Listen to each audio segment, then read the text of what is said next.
Hello everyone, KBr learning classes में आप सबका बहुत बहुत स्वागत है। आने वाले बोर्ड्स के एग्ज़ाम को देखते हुए हमारी टीम ने ये कल डिसाइड किया था कि हम लोग बोर्ड के पर्सपेक्टिव से जो भी इम्पोर्टेंट क्वेश्चन है, जो वेरी वेरी इंपॉर्टेंट क्वेश्चन है, उनको पूरे कंसेप्चुअल क्लैरिटी के साथ आप लोगों के लिए एक्सप्लेन किया जाएगा और प्रोवाइड कराया जाएगा। तो इसी क्रम में हम एक तरीके से पहले वीडियो को लेकर के आपके सामने उपस्थित हैं। मैं सुनील कुमार ओझा केमिस्ट्री का क्लास ऑर्गेनाइज करूंगा आप लोगों के लिए। तो देखते हैं पहले क्वेश्चन को। इसमें हम लोगों के सामने जो पहला क्वेश्चन है वह है कि क्रिस्टलीय एवं अक्रिस्टलीय ठोस से आप क्या समझते हैं, गुणों के आधार पर उनमें विभेद करें। What do you understand by crystalline and amorphous solid, differentiate between them based on their properties. तो क्रिस्टलाइन और एमोर्फस को समझने के लिए पहले एक चीज देख लेते हैं कि आखिर सॉलिड है क्या।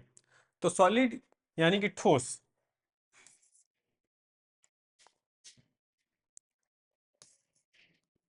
सॉलिड ठोस पदार्थ की एक अवस्था है। पदार्थ की तीन अवस्थाएं होती हैं, ठोस, द्रव और गैस। दो अवस्थाएं और भी हैं, प्लाज्मा अवस्था और बोस-आइंस्टीन कंडेंसेट, लेकिन जनरली उनको हम इग्नोर करके चलते हैं। मुख्य अवस्था के रूप में तीन ही पढ़ते हैं, ठोस अवस्था, द्रव अवस्था और गैस अवस्था। तो ठोस क्या है? पदार्थ की वह अवस्था जिसमें आकार और आयतन दोनों ही निश्चित हो, आकार भी निश्चित हो और आयतन भी निश्चित हो। आकार और आयतन से हम क्या समझते हैं? आयतन यानी कि कोई भी चीज जितना जगह घेरता है उसको आयतन कहते हैं, और आकार जैसा दिख रहा है। जैसे मान लीजिए कि एक फोन है, ये यदि रेक्टेंगुलर क्यूबॉइडल दिख रहा है तो इसका ये शेप चेंज नहीं होने वाला है।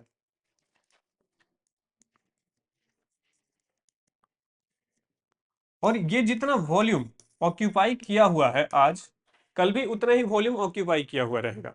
यानी कि जब ठोस अवस्था की बात करते हैं तो ना ही उसका वॉल्यूम चेंज होता है और ना ही उसका शेप चेंज होता है, आकार और आयतन दोनों निश्चित होते हैं। लिक्विड में वॉल्यूम तो कांस्टेंट होता है बट शेप चेंज होते रहता है। जिस भी बर्तन में रखेंगे, मान लीजिए एक पानी को ले लें और ग्लास में रखें तो ग्लास के शेप का हो जाएगा, यदि प्लेट में रख दिया जाए तो प्लेट के शेप का हो जाएगा, और बाल्टी में रख दिया जाए तो बाल्टी के शेप का हो जाएगा। यानी उसका शेप फिक्स नहीं है बट वॉल्यूम फिक्स है। यदि 1 लीटर पानी लिया गया है तो वो 1 लीटर ही रहेगा, ऐसा नहीं होगा कि वो 500 ml या फिर 2 लीटर हो जाए। यानी कि लिक्विड में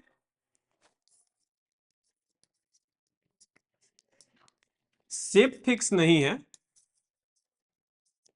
लेकिन वॉल्यूम फिक्स है, और गैस में दोनों में से कोई ही फिक्स नहीं है। गैस के लिए ना तो शेप फिक्स है और ना ही वॉल्यूम फिक्स है। यदि एक अगरबत्ती को एग्जाम्पल के लिए जला दिया जाए एक रूम में, तो यहाँ से शुरू होगा, उसका वॉल्यूम फैलते फैलते पूरा रूम को ऑक्यूपाई कर लेगा। और यदि रूम में है तो रूम के शेप का है, उसको यदि सिलेंडर में भर दिया जाए तो सिलेंडर के शेप का हो जाएगा। तो यदि इन सब कॉन्टेक्स्ट में देखें तो सॉलिड क्या है? एक पदार्थ की वह अवस्था जिसमें आकार भी कांस्टेंट है और आयतन भी कांस्टेंट है, शेप भी कांस्टेंट है और वॉल्यूम, शेप एंड वॉल्यूम दोनों ही फिक्स है। तो अब इनके और भी जो प्रॉपर्टीज है उनको देखते हैं कि सॉलिड में आखिर क्या है। तो जो भी सॉलिड है हमारे सामने, उनमें कुछ कैरेक्टरिस्टिक प्रॉपर्टीज फॉलो होते हैं।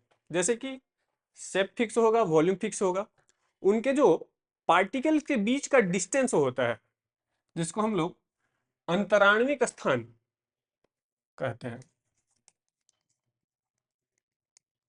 अंतराण्विक स्थान यह सबसे कम होता है। यदि ये कम नहीं होता तो इसके आर पर हम आसानी से कोई भी पदार्थ को भेज सकते हैं। लेकिन ठोस के जो इंग्रेडिएंट्स पार्टिकल होते हैं, कॉन्स्टिट्यूएंट पार्टिकल होते हैं, उनके बीच में स्थान बिल्कुल ही कम होता है, सबसे कम होता है।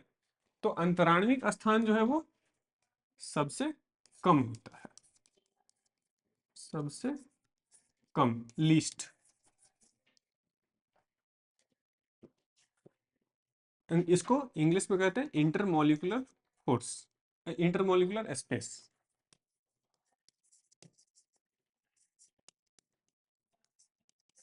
दूसरा चीज जो होता है वो होता है अंतराण्विक बल। अंतराण्विक बल ठोस में क्या होता है? तो अंतराण्विक बल जो होता है, इंटरमोलिकुलर फोर्सेस,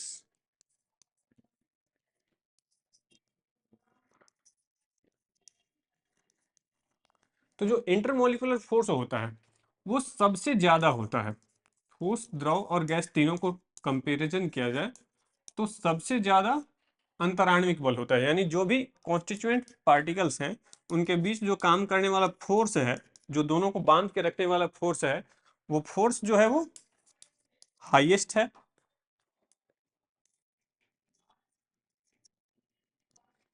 और इनके बीच का जो स्पेस है वो लोएस्ट है। हर एक पदार्थ के जो भी पार्टिकल होते हैं उनको मूव करने की टेंडेंसी होती है। जब तक हम किसी भी पार्टिकल को एब्सोल्यूट जीरो यानी कि -273 डिग्री सेल्सियस, जिसको जीरो केल्विन कहते हैं, यदि हम किसी चीज को जीरो केल्विन तक ठंडा नहीं किए हुए हैं, उससे यदि ऊपर के टेम्परेचर पे है तो उसके पार्टिकल के पास एनर्जी होगी, और जिस भी पार्टिकल के पास एनर्जी होगी वो मूव करना चाहेगा। तो सॉलिड के जो पार्टिकल हैं क्या वो मूव करते हैं?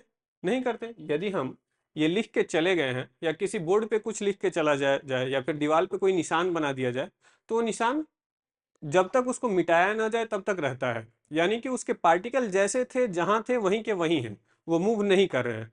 लेकिन उनके पास एनर्जी तो है, फिर मूव क्यों नहीं कर रहे हैं? क्योंकि उनका इंटरमोलिकुलर फोर्स जो है वो काफी ज्यादा है। इंटरमोलिकुलर फोर्स ज्यादा होने के कारण वो मूव नहीं कर पा रहे हैं। तो मूव नहीं कर पा रहे हैं और एनर्जी होने के कारण मूव करना चाहते हैं, तो हम क्या कहते हैं कि ये वाइब्रेट होके रह जा रहे हैं। ये केवल वाइब्रेट हो रहे हैं अपने मीन पोजीशन के आसपास। जो इनका माध्य स्थिति है, मीन पोजीशन के चारों तरफ ये वाइब्रेट होते हैं। ठीक। तो ये तो हमने सॉलिड के बारे में समझा। अब सॉलिड को हमने दो टाइप से क्लासिफाई किया हुआ है। सॉलिड के दो टाइप है, कौन कौन से? सॉलिड जो ठोस है उसके दो टाइप है, दो प्रकार के सॉलिड पाए जाते हैं। कौन कौन से? तो जो पहला है उसको क्रिस्टलीय कहा गया है, और जो दूसरा है उसको अक्रिस्टलीय कहा गया है।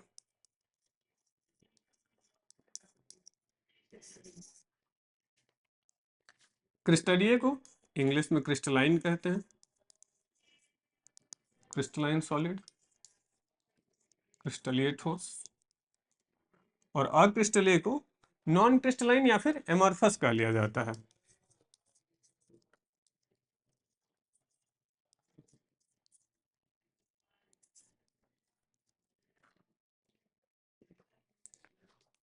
ये सॉलिड दो प्रकार के हो गए। तो क्रिस्टलीय और अक्रिस्टलीय को पहचानेंगे कैसे? तो क्रिस्टलीय और अक्रिस्टलीय को पहचानने का सबसे मेन जो मुख्य, इनको एक्चुअली दो प्रकार से क्लासिफाई करने का ही जो बेसिस है वो है इनके इंग्रेडिएंट्स पार्टिकल, जो कॉन्स्टिट्यूएंट पार्टिकल हैं उनका अरेंजमेंट कैसे है। तो यदि हम ये देखना चाहें कि इनका अरेंजमेंट कैसे है तो यहाँ पे हम समझ सकते हैं।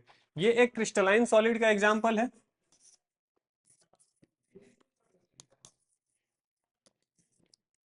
और ये एक एमorphous का एग्जाम्पल है। तो यहाँ पे आप देख सकते हैं कि जो क्रिस्टलाइन के कैटेगरी में रखा गया है उसके जो इंग्रेडिएंट्स पार्टिकल हैं, कॉन्स्टिट्यूएंट पार्टिकल्स हैं, वो पूरा अरेंज है, और ये लॉन्ग रेंज तक सेम ऑर्डर में रिपीट होते हैं। लेकिन यहाँ पे जो इंग्रेडिएंट्स या कॉन्स्टिट्यूएंट पार्टिकल्स हैं, अवयवी कण जो हैं, वो अव्यवस्थित तरीके से, एक तरीके से बिखरे हुए हैं। तो क्रिस्टलीय और अक्रिस्टलीय का क्लासिफिकेशन का मेन बेसिस ही यही है कि ठोस पदार्थ में वह ठोस पदार्थ जिसके अवयवी कण लंबे परास तक यानी कि लॉन्ग रेंज ऑर्डर तक सुव्यवस्थित होते हैं। जिस ठोस के अवयवी कण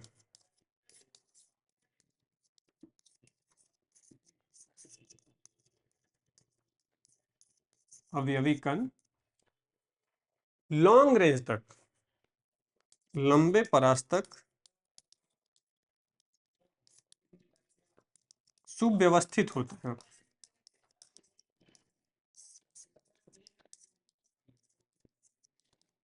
उन्हें क्रिस्टलीय कहा गया है। और जो शॉर्ट रेंज तक सुव्यवस्थित होते हैं, देखने में लग रहा है थोड़ा कि सुव्यवस्थित है, लेकिन इनमें एक तरीके से डिफॉर्मिटीज है, तो जो लॉन्ग रेंज तक सुव्यवस्थित नहीं होते।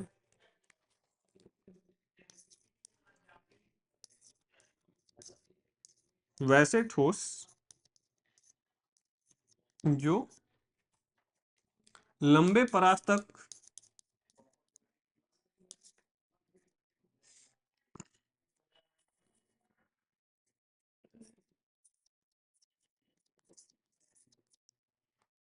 सुव्यवस्थित कणों से नहीं बने होते,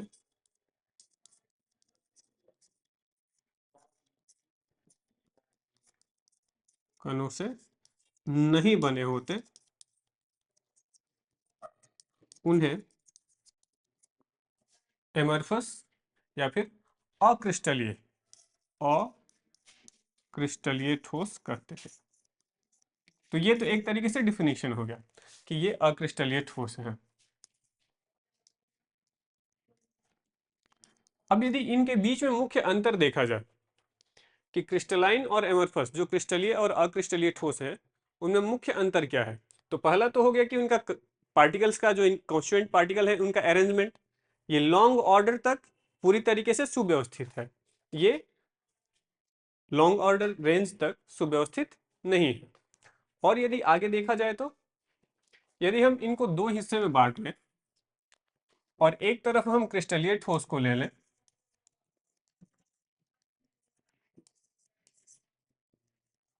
और दूसरी तरफ अक्रिस्टलीय ठोस को ले लें और इनके गुणों का कंपैरिजन करें, तो क्या होगा। तो हमें सबसे पहला जो मिला है कि कण इसमें सुव्यवस्थित होते हैं, इसमें सुव्यवस्थित नहीं होते, यानी हम पहला प्रॉपर्टीज के बेसिस पे इस पे डिफरेंशिएट कर सकते हैं इन दोनों को कि क्रिस्टलीय के कण सुव्यवस्थित होते हैं, अक्रिस्टलीय के कण सुव्यवस्थित नहीं होते। लंबे परास तक कणों की व्यवस्था, कण सुव्यवस्थित होते हैं, लंबे परास तक कण सुव्यवस्थित होते हैं, सुव्यवस्थित होते हैं। अक्रिस्टलीय में कण अव्यवस्थित होते हैं।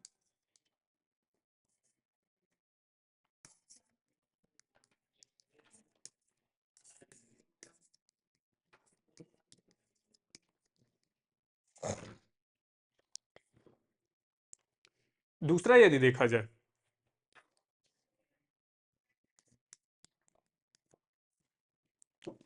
कि इनके गलनांक और क्वथनांक जो है उन पे भी कोई असर पड़ता है, तो हाँ, असर ये होता है कि जो क्रिस्टलीय ठोस होते हैं उनके गलनांक, क्वथनांक, हिमांक ये एकदम शार्प होते हैं, जबकि अक्रिस्टलीय ठोस में ये, मान लीजिए कि क्वथनांक का बात करें या फिर गलनांक का बात करें, तो एक धीरे धीरे रेंज में पहले पिघलना शुरू होते हैं, पहले नरम होंगे फिर पिघलेंगे, उसके बाद ये लिक्विड फेज में आएंगे।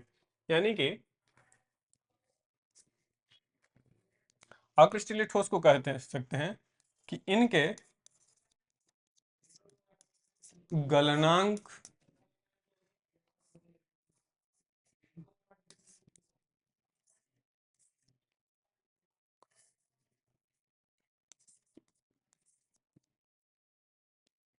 इनके गलनांक और क्वथनांक निश्चित होते हैं। यानी कि जैसे हम H2O के बारे में कह सकते हैं कि ये 0 डिग्री पे फ्रीज हो जाता है, या फिर फ्रीज फ्रोजन अवस्था में है, ठोस अवस्था में है तो 0 डिग्री पे गल भी जाता है, 100 डिग्री सेल्सियस पे उबलने लगता है, बॉइलिंग पॉइंट क्वथनांक जो है वो 100 डिग्री सेल्सियस है। बट अक्रिस्टलीय ठोस में, एमरफस में, इनके गलनांक और क्वथनांक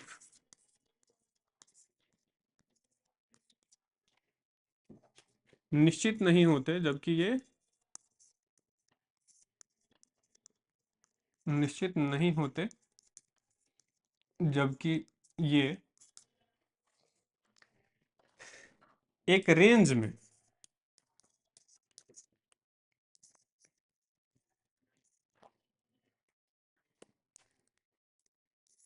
पिघलते हैं।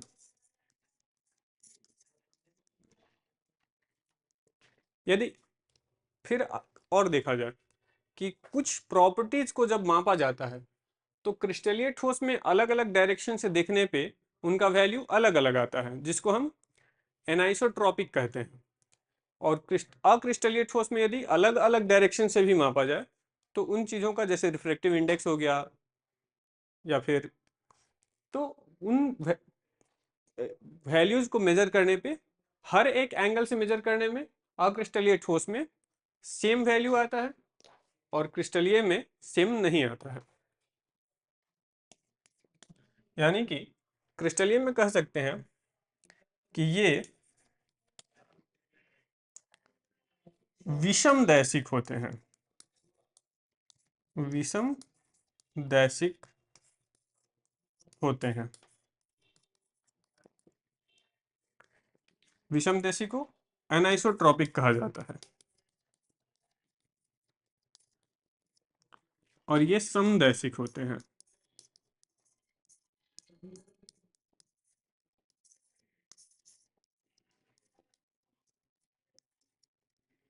आइसोट्रॉपिक।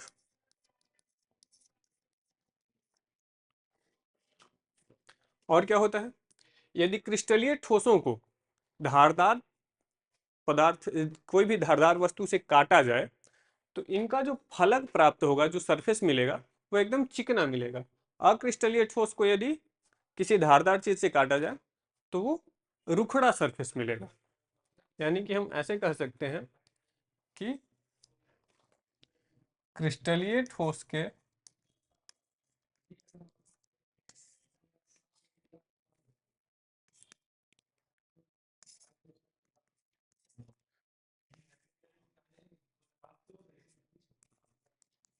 धारदार पदार्थ से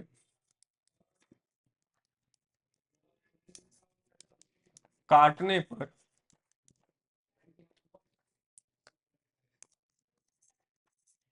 चिकना सतह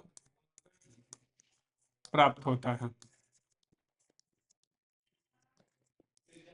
अक्रिस्टलीय पदार्थ को यदि किसी धारदार वस्तु से काटा जाए, क्रिस्टलीय को यदि किसी धारदार वस्तु से काटा जाए तो इनके जो फलक प्राप्त होंगे वे रुखरे होते हैं। यानी कि धारदार वस्तु से काटने पर रुखरा सतह प्राप्त होता है।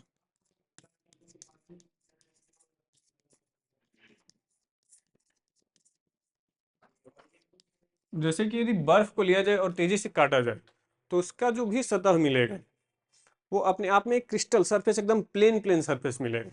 लेकिन वही यदि प्लास्टिक को काटा जाए तो वो रुखरा रुखरा रह जाएगा। यदि क्रिस्टलीय का एग्जाम्पल देखना हो तो सबसे जो डेली टू डेली लाइफ में देखने वाला है वो कोई भी मेटल होता है, जैसे कि आयरन, सोडियम, ये सब।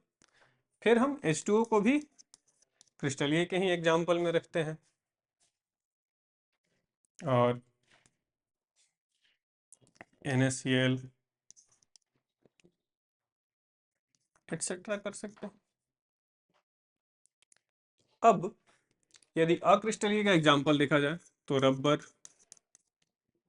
शीशा या फिर कांच भी लिख सकते हैं, और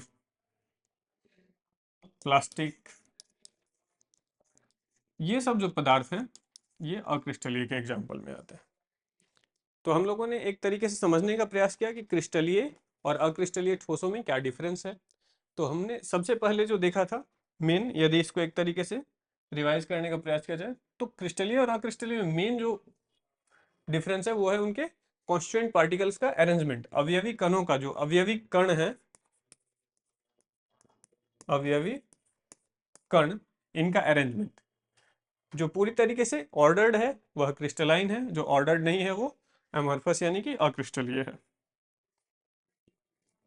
देखते हैं अगले प्रश्न को। गैलियम से अपमिश्रित करने पर जर्मेनियम क्रिस्टल की चालकता क्यों बढ़ जाती है, व्याख्या करें। तो गैलियम और जर्मेनियम अपने आप में सेमीकंडक्टर है। यदि कंडक्टिविटी के बेसिस पे पदार्थों को क्लासिफाई किया जाए तो हम 3 प्रकार से क्लासिफाई करते हैं, यानी कि कंडक्टर, कुचालक, इंसुलेटर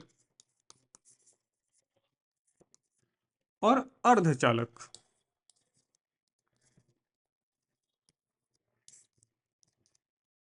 सेमीकंडक्टर, अभी आप लोगों ने देखा होगा सेमीकंडक्टर्स के यूज को इतना बढ़ गया है डे टू डे लाइफ में, चाहे वो फोन हो, चाहे चिप हो, चाहे एआई हो, कोई भी सेमीकंडक्टर के बिना नहीं काम कर सकता। तो चालक किनको कहा गया है, ये पूरा का पूरा यदि कंडक्टिविटी का रेंज देखा जाए तो 10⁻⁻20 से लेके 10⁻7 ओम इनवर्स मीटर इनवर्स के रेंज में है। तो कंडक्टर किसको कहा गया है, जिसका कंडक्टिविटी 10⁻4 से 10⁻7 ओम इनवर्स मीटर इनवर्स के रेंज में है। ठीक। इंसुलेटर किसको कहा गया है, जिसका पूरा ही कम है, 10⁻−20 से 10⁻−10 के रेंज में है, ओम इनवर्स मीटर इनवर्स। और जो इसके बीच में है 10⁻−6 से लेके 10⁻3 तक, ओम इनवर्स मीटर इनवर्स, इनको हमने सेमीकंडक्टर के फॉर्म में रखा है। तो सेमीकंडक्टर जो जर्मेनियम है, ये जर्मेनियम जो है ग्रुप 14 का एलिमेंट है, यानी कि इसके वैलेंस सेल में कितने इलेक्ट्रॉन हैं, 4। तो ये 4 के साथ एक तरीके से जुड़ा रहता है, कोवैलेंट बॉन्ड बना बना के। जब इसको हम गैलियम से डोप करते हैं, अपमिश्रण यानी डोप करना, पहले एक तरीके से ये समझने का प्रयास करते हैं कि ये काम कैसे करता है। कंडक्टेंस बैंड और वैलेंस बैंड दो चीजें हैं जिसको समझ के हम चालक या कुचालक के बीच के कंडक्टिविटी को समझ सकते हैं। कि वैलेंस बैंड में इलेक्ट्रॉन होते हैं और उनका जो एनर्जी लेवल है वो कंडक्टेंस बैंड के साथ जब मैच करता है तो इलेक्ट्रॉन आसानी से दोनों में मूव कर पाते हैं, और इस सिचुएशन में ये कंडक्टर होता है, यानी इसकी चालकता बहुत ही ज्यादा होती है। वही इंसुलेटर में वैलेंस बैंड के इलेक्ट्रॉन को कंडक्टेंस बैंड में जाने के लिए बहुत ही ज्यादा एनर्जी की जरूरत होती है। लेकिन सेमीकंडक्टर में ये जो गैप होता है वो थोड़ा सा गैप होता है, यानी कि इसको थोड़ा सा एनर्जी मिल जाए या फिर कोई दूसरा हेल्प प्रोवाइड कराया जाए तो सेमीकंडक्टर जो वैलेंस बैंड का जो इलेक्ट्रॉन है वो कंडक्टेंस बैंड में आसानी से जा सकते हैं। जब हम डोप करते हैं, जब हम जर्मेनियम को जब हम जर्मेनियम को गैलियम के साथ डोप करते हैं तो जर्मेनियम क्या है, ग्रुप 14 का एलिमेंट है जिसके वैलेंस सेल में 4 इलेक्ट्रॉन है। गैलियम ग्रुप 13 का है, ठीक, ये ग्रुप 13 का है, इसके वैलेंस सेल में 3 इलेक्ट्रॉन है। तो जब डोप करते हैं यानी जर्मेनियम के जगह पे कहीं कहीं अब गैलियम आ जाता है। तो जहां भी जर्मेनियम की जगह पे गैलियम आएगा, पहले क्या थे कि हर एक जर्मेनियम के चारों तरफ एक एक इलेक्ट्रॉन था। जब हम जर्मेनियम को गैलियम से डोप करेंगे तो गैलियम से डोप करने के बाद 3 इलेक्ट्रॉन तो आया, एक जगह खाली बच गया। तो ये जो खाली बचता है इसको हम होल कहते हैं, और इस होल पे इलेक्ट्रॉन मूव कर सकता है। ठीक, तो ये पॉजिटिव एक तरीके से होल है जहां पे इलेक्ट्रॉन मूव करेगा। अब मान लीजिए कि यहाँ का इलेक्ट्रॉन यहाँ आया तो यहाँ पे होल हो गया, फिर ये इलेक्ट्रॉन यदि मूव किया तो यहाँ पे होल हो गया। यानी कि इलेक्ट्रॉन जिधर मूव करता है उसके अपोजिट साइड में होल मूव करता है। और इस तरीके से जब भी हम डोप करते हैं गैलियम से जर्मेनियम को तो हमारे पास एक्स्ट्रा होल्स बहुत ज़्यादा नंबर में मिल जाते हैं, जो कि इलेक्ट्रॉन को मूव करने के लिए स्पेस प्रोवाइड करते हैं। और इस स्पेस को यूज करके जर्मेनियम की चालकता बढ़ जाती है। और ये किस डायरेक्शन में होता है? तो जहां भी निगेटिव एंड होगा उस साइड में इलेक्ट्रॉन मूव करेंगे, और जो ये इलेक्ट्रॉन है वो पॉजिटिव साइड में मूव करते जाएंगे। यानी कि मान लीजिए कि इधर इलेक्ट्रॉन है,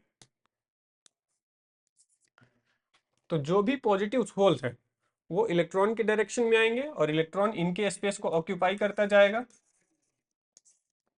और इस तरीके से दोनों एक दूसरे के अपोजिट डायरेक्शन में मूव करते हैं। इस टाइप से जो सेमीकंडक्टर्स बनते हैं उनको पी टाइप के सेमीकंडक्टर्स कहा जाता है। जब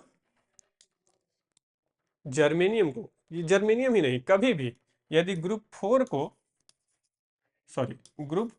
को यदि 13 के साथ डोप कराया जाए तो जो बनेगा वो किस टाइप का होगा?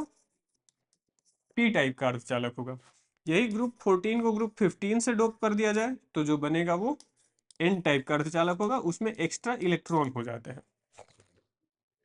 उम्मीद है आप लोगों को चीजें समझ में आ रही होंगी। बढ़ते हैं नेक्स्ट क्वेश्चन की तरफ। ठोसों में क्रिस्टलीय दोष से आप क्या समझते हैं? स्टोइक्योमेट्री दोष क्या है? निम्नलिखित प्रकार के क्रिस्टलीय दोषों को समझाएं।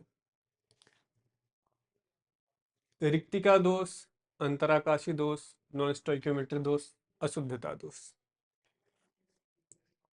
सबसे पहले तो समझते हैं कि ठोसों में क्रिस्टलीय दोष है क्या। तो हमने पहले पढ़ा कि ठोस के जो कण होते हैं वो सुव्यवस्थित होते हैं, और जिन सुव्यवस्थित कणों से बने हुए ठोस होते हैं उनको क्रिस्टलीय ठोस कहते हैं। अब मान लीजिए क्रिस्टलीय ठोस में जो कण जहां पे होने चाहिए वहां से कणों की स्थिति बदल गई।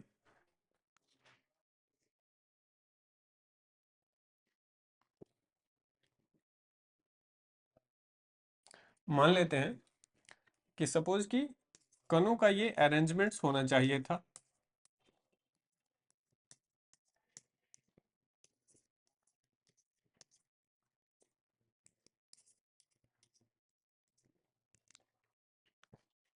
अब यदि ये कण अपनी जगह से डेविएट हो जाए तो हम कहेंगे कि ये एक तरीके से दोष है। तो क्रिस्टलीय ठोसों में दो प्रकार के दोष उत्पन्न होते हैं। एक तो ये हो सकता है कि कोई सिंगल कॉन्स्टिट्यूएंट पार्टिकल अपने स्पेस से डेविएट हो जाए, या तो हट जाए या फिर गायब हो जाए या फिर वहां पे हो ही नहीं। दूसरा होता है कि पूरा का पूरा एक लाइन गायब हो गया, एक कतार में जितने भी अवयवी कण थे सब के सब खत्म हो गए। तो जब एक पार्टिकल डेविएट होता है तो इसको हम बिंदु दोष कहते हैं, और जब पूरा का पूरा लाइन यदि डेविएट हो जाए तो इसको हम लीनियर डिफेक्ट्स यानी कि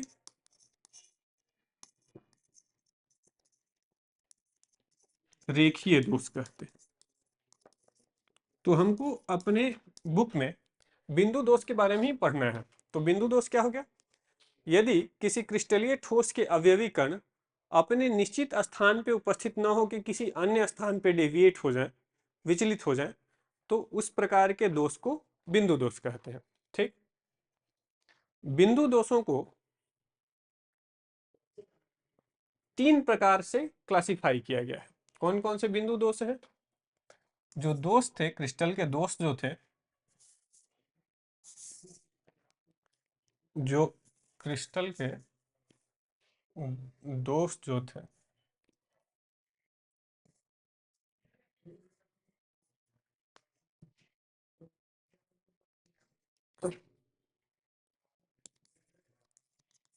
क्रिस्टलीय दोष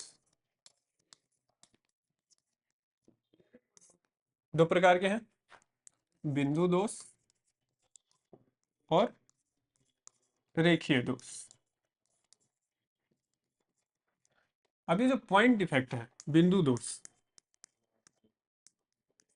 हमको इसी के बारे में डिटेल में पढ़ना है, पॉइंट डिफेक्ट्स के बारे में। तो जो ये पॉइंट डिफेक्ट्स है,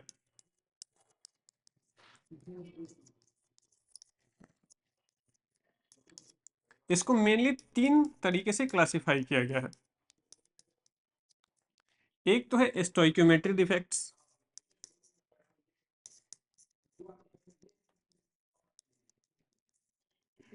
स्टोइक्योमेट्री डिफेक्ट्स जिसको हम स्टोइक्योमेट्री दोष कहते हैं।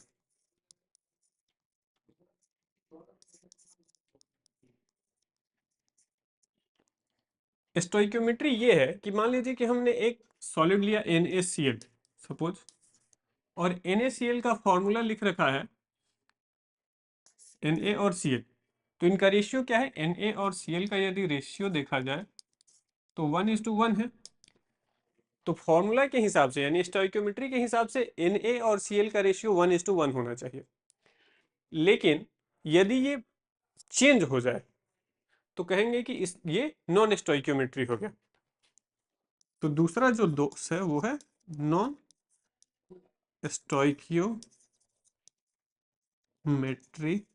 डिफेक्ट्स।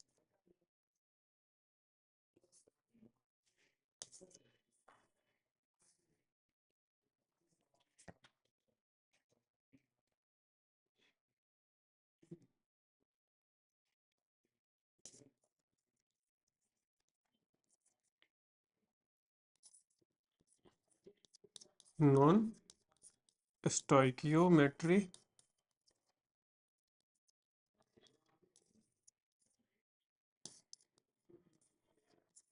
डिफेक्ट्स या दोष।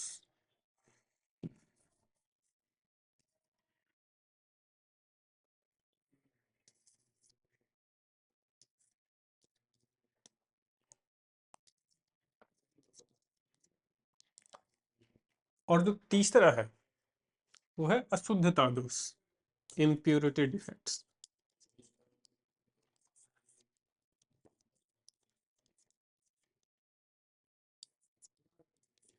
यानी कि इस फॉर्मूले में जो Na और Cl है इसके अलावा भी यदि क्रिस्टल में कुछ आ गया, मान लीजिए कि SR आ गया, तो हम कहेंगे कि इसमें अशुद्धता मिला है, इम्प्योरिटी डिफेक्ट, अशुद्धता दोष। ठीक। तो जो स्टोइक्योमेट्री डिफेक्ट्स है यानी जिसमें फॉर्मूला का जो रेशियो दिया हुआ है वो चेंज नहीं हो रहा है, तो उसको हम लोगों ने 4 तरीके से डिवाइड किया हुआ है स्टोइक्योमेट्री डिफेक्ट्स के।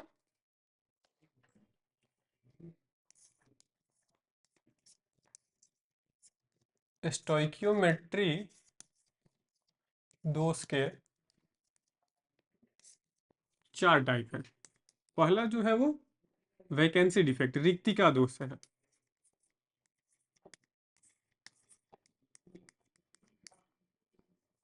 दूसरा है अंतराकाशी दोष।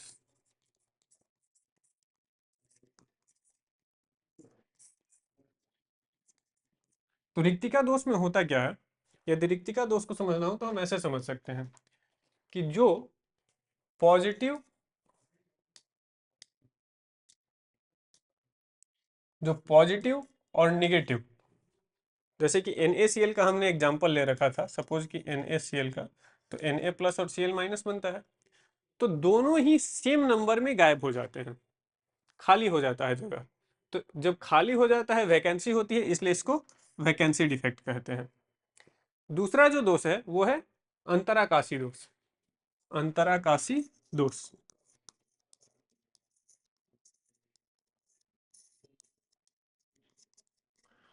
इंटरस्टिशियल डिफेक्ट, इसमें क्या होता है कि कण कहीं जाएंगे नहीं, गायब नहीं होंगे, वो बस जहां पे होना चाहिए था उसके जगह पे बीच के किसी गैप में चले जाएंगे।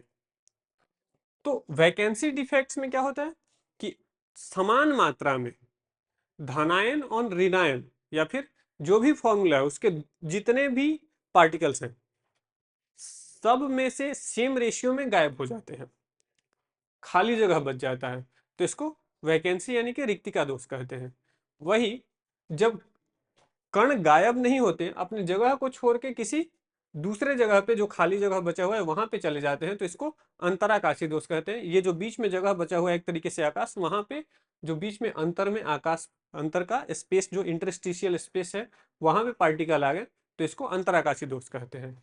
वैकेंसी डिफेक्ट का एक ये असर होता है कि इससे जो डेंसिटी है वो कम हो जाता है। अंतराकाशी दोष में डेंसिटी जो है वो बढ़ जाता है पदार्थ का। यदि किसी पदार्थ में डेंसिटी वैकेंसी डिफेक्ट्स पाया जाएगा तो वो डेंसिटी कम हो जाएगा, डेंसिटी जो है वो कम होगा, और इंटरस्टिशियल डिफेक्ट्स में डेंसिटी जो है वो बढ़ जाएगा।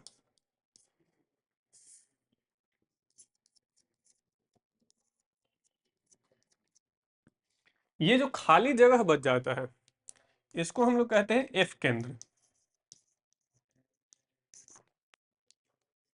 एफ केंद्र, फार्बेन सेंटर, ये एक साइंटिस्ट का नाम है जिसने इस सबको स्टडी किया था।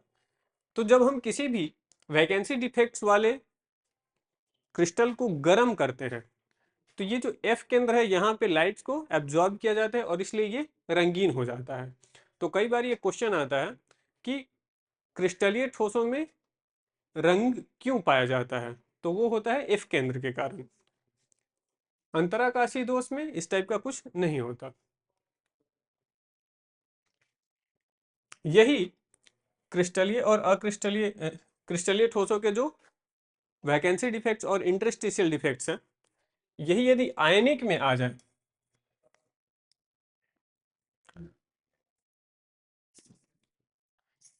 आयनिक ठोस में, आयनिक ठोस में जो रिक्तिका दोष है, जो रिक्तिका दोष है उसको हम क्या कहते हैं, शॉटकी दोष। तो शॉटकी दोष भी सेम वही है कि इसमें से जहां पॉजिटिव नेगेटिव होना चाहिए था,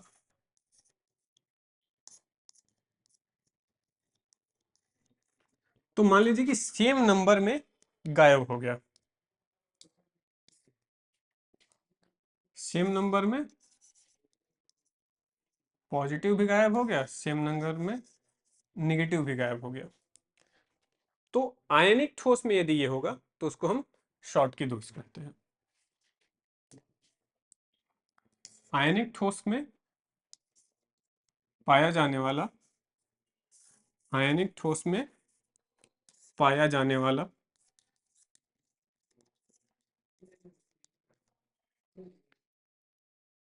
रिक्तिका दोष शॉटकी दोष कहलाता है।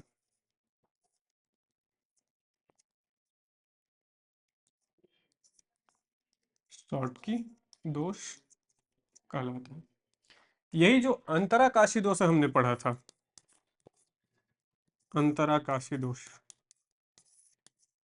यह जब आयनिक ठोस में पाया जाएगा तो उसको हम फ्रैंकल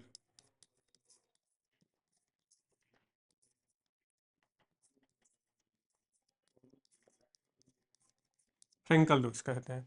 तो उसमें क्या होगा, फ्रैंकल डिफेक्ट्स को समझने के लिए ऐसे कर सकते हैं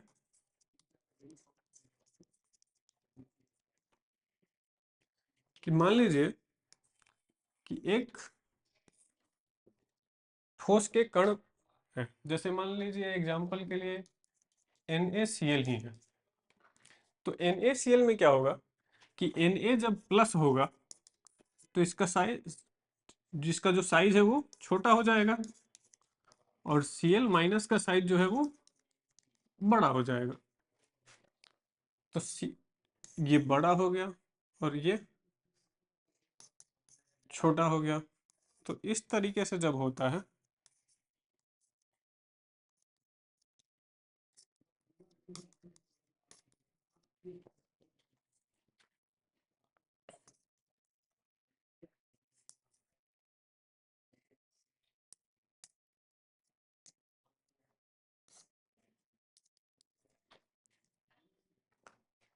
तो जो छोटे छोटे पॉजिटिव आयन होते हैं जिनको हम कैटायन बोलते हैं, धनायन, ये बीच में जो खाली स्थान होते हैं उसको ऑक्यूपाई कर लेते हैं अपनी जगह को छोड़ के। तो आयनिक दोषों में जब कोई धनायन अपने मूल स्थान से हट के और रिक्तियों में चला जाता है तो यह दोष फ्रैंकल डिफेक्ट्स होता है। ठीक, तो ये था हम लोगों का 4 टाइप का स्टोइक्योमेट्री डिफेक्ट्स। अब आते हैं नॉन स्टोइक्योमेट्री डिफेक्ट्स में। तो जो नॉन स्टोइक्योमेट्री डिफेक्ट है, नॉन स्टोइक्योमेट्री डिफेक्ट्स जो है, इसमें क्या होता है कि जो रेशियो दिया हुआ है किसी भी यौगिक का, वो एक्चुअली में इंटैक्ट नहीं रहता है। जैसे मान लीजिए कि NaCl का ही एग्जांपल लिया जाए,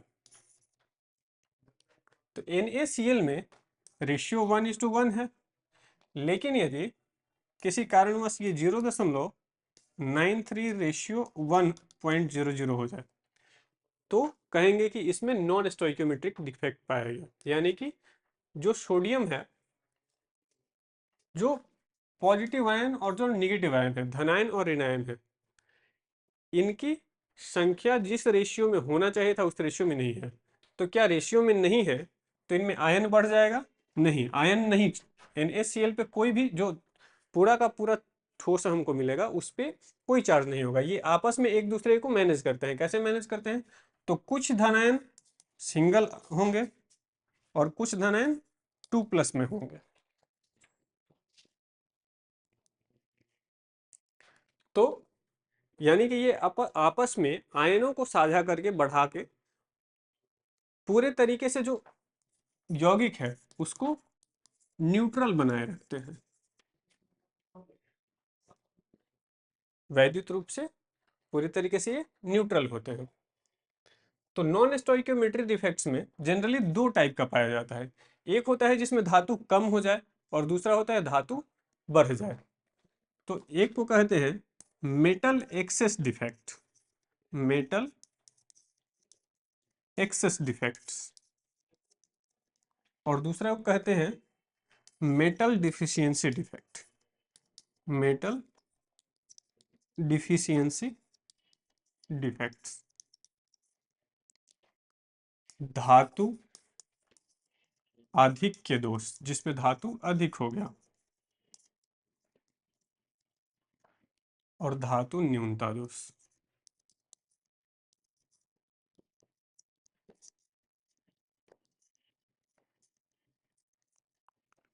तो जब धातु आधिक्य का बात करेंगे तो 2 कंडीशन हो सकता है कि जितना धातु था, सपोज कि NaCl का ही एग्जांपल है, Na+Cl-, तो यदि ये 1:1 में है तब तो स्टोइक्योमेट्री इंटेक्ट है। लेकिन मान लीजिए कि 1:1.02:1 हो गया, तो यहाँ पे अब धातु अधिक हो गया है। या फिर दूसरा सिचुएशन ये हो सकता है कि 1:0.93 हो गया, यानी कि धातु तो जितना चाहिए था उतना ही है लेकिन जो अधातु है वो कम हो गया। यानी धातु आधिक्य दोष 2 प्रकार से उत्पन्न हो सकता है। एक तो कि धातु बढ़ जाए या फिर अधातु कम हो जाए। धातु बढ़ जाने से भी होगा, अधातु के कम हो जाने से भी होगा। मेटल डिफिशियंसी डिफेक्ट भी सेम वैसे ही होगा कि मेटल डिफिशियंसी डिफेक्ट्स में एक तो हो सकता है कि धातु सच में कम हो जाए, या फिर धातु को जितना होना है 1 वो है और अधातु जो है वो बढ़ गया, बढ़ गया। तो इस सिचुएशन में भी धातु न्यूनता दोष उत्पन्न होता है। तो नॉन स्टोइक्योमेट्रिक डिफेक्ट्स के ये 2 प्रकार हैं, धातु अधिक्य दोष और धातु न्यूनता दोष। अब एक जो तीसरा है जिसको हम कहते हैं अशुद्धता दोष।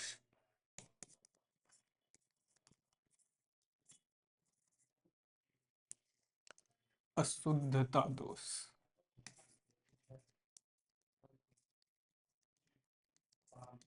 Impurity defects.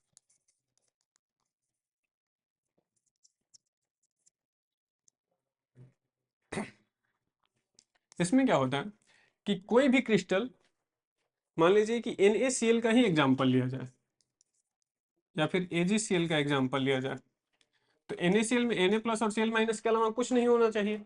लेकिन यदि मैं इसमें कभी स्ट्रोंशियम मिल जाए तो कहेंगे कि ये अशुद्धता दोष से पीड़ित है।